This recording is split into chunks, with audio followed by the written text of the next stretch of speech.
Okay, great. Well, thank you for being here. Our first panel, I am honored to welcome Ms. Fan Yun, a member of the legislature of Taiwan. She will be Zooming in with us, I believe, for the Democratic Progressive Party, who joins us virtually from Taiwan.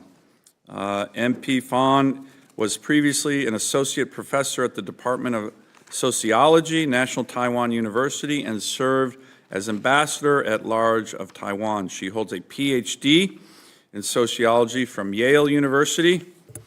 We'll forgive her for that. No, that's a joke. And has been a champion of democracy for decades, participating in various pro-democracy movements in Taiwan, including the 1990 Wild Lily Student Movement and the 2014 Sunflower Movement. She is also currently serves as an advisor for Democracy Without Borders and is a member of the Interparliamentarian Alliance on China. So without further ado, hopefully we have the connection here. Virtually, we'll have MP Fan with her testimony. You are now recognized. Okay.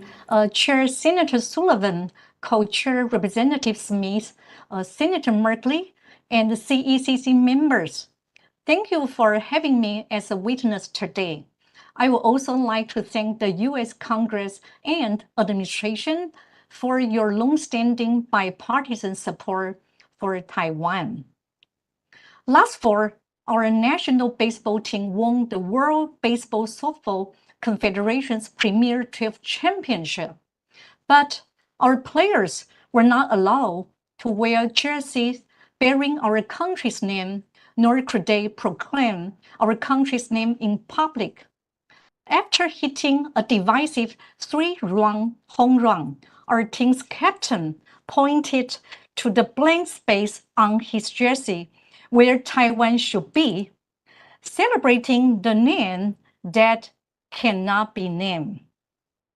This is the reality we live with, constantly being silenced by the PRC.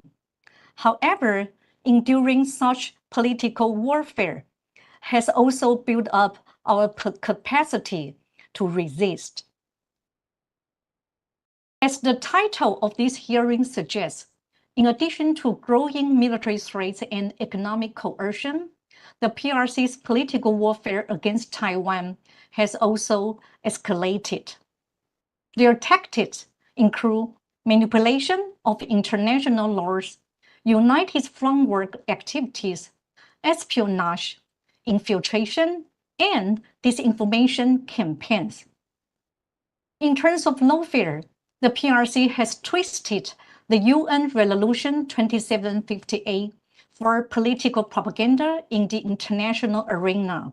They not only aim to suppress Taiwan's participation in various international organizations, but also seeks to legitimize the use of force to annex Taiwan.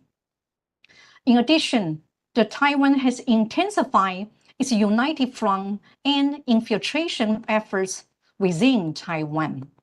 According to our National Security Bureau, the number of spy activity indictments in 2024 was 4 times higher than in 2021, rising from 16 to 64.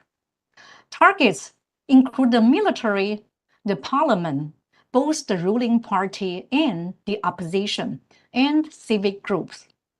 The PRC has even recruited gangsters to build an armed support network all over Taiwan. The PRC has also established united front organizations in Taiwan to invite religious groups, village chiefs, and college students on heavily subsidized trips to China. For college students, there are special programs attracting young Taiwanese to study, work, or start businesses in China.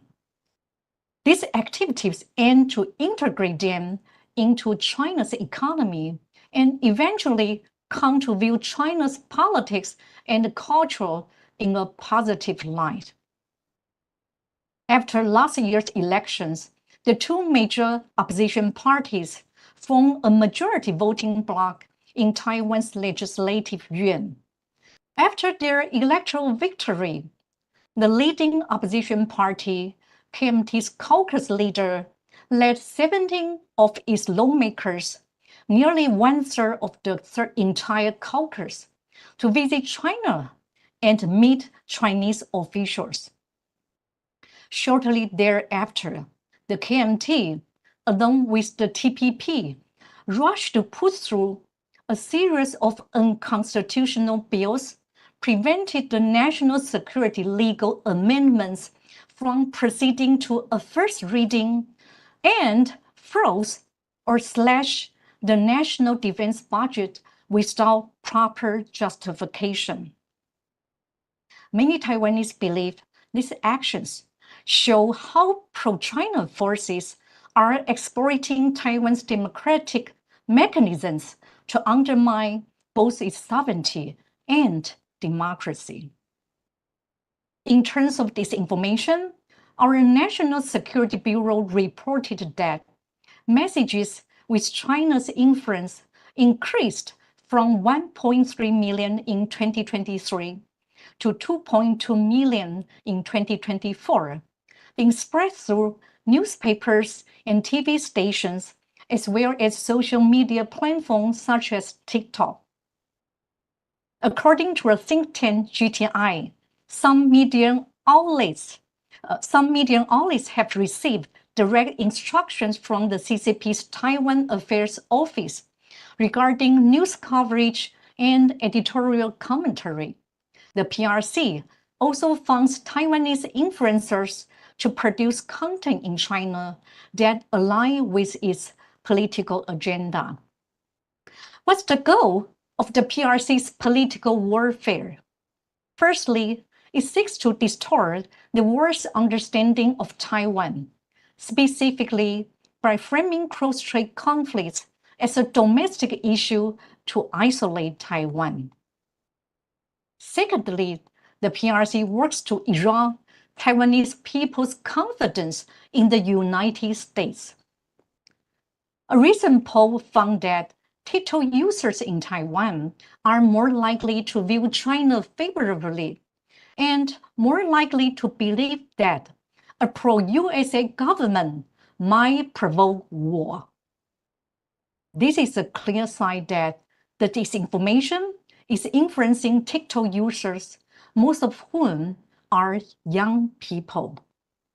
Thirdly, by spreading false narratives, the PRC aims to make Taiwanese either lose confidence in their government or disengage from politics. Potentially, these actions can ultimately lead people to lose the motivation and willpower to defend our democracy. As to transnational repression, recently the PRC released an investigation report claiming that Taiwan's military conducted cyber attack against China.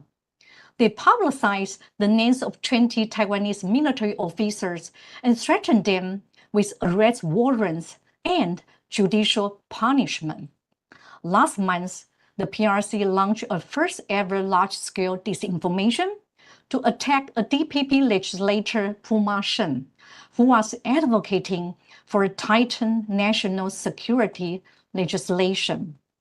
These transnational attacks against members of the military and the government, including the planned car coalition targeting then VP-elect Shao in Czechia, are tactics the PRC is using to intimidate Taiwanese, the cost they would have to bear if they dare to resist China.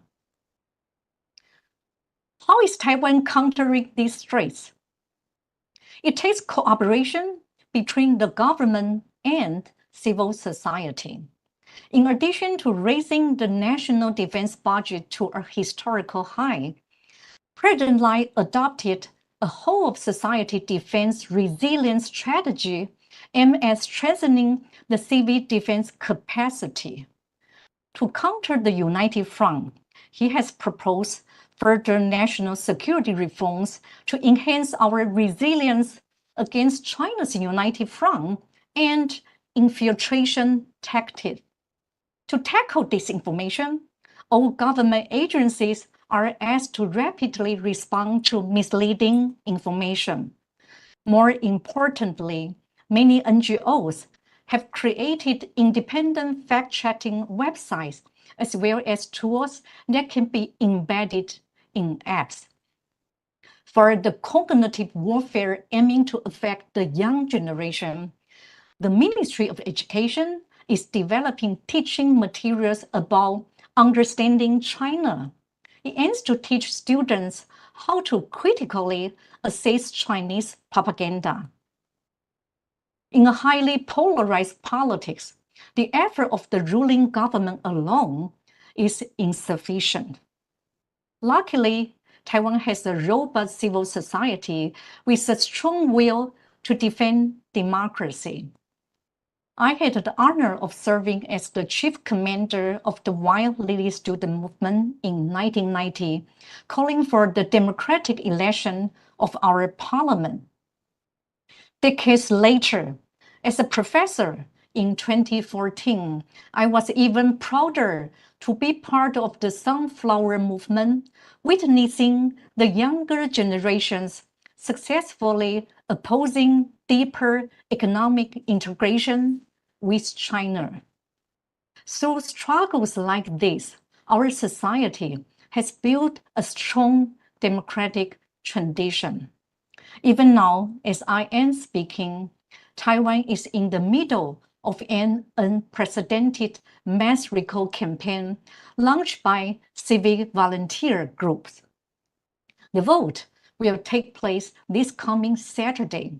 31 of the KMT's 36 elected district legislators are facing bottom-up recall because many Taiwanese believe these lawmakers have forgotten that the KMT used to be an anti-communist party. As Taiwanese, we know that our freedom did not fall from the sky. Generations of Taiwanese have fought and made sacrifices for our own democracy. We are working very hard to prevent a war from happening.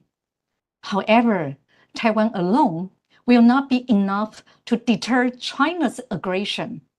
As you must all be aware, Taiwan's security is not only critical to the stability of the region, but also key to the global economy. Standing with Taiwan, we can work together to protect our shared value, prosperity, and the rules-based global order. Thank you all for your time and support. Well, thank you, MP Fan, and I want to thank you for testifying today and also for your courage over many years and decades on these important issues, and we very much appreciate you participating in this important hearing. So now we are going to turn to our next panel, and we are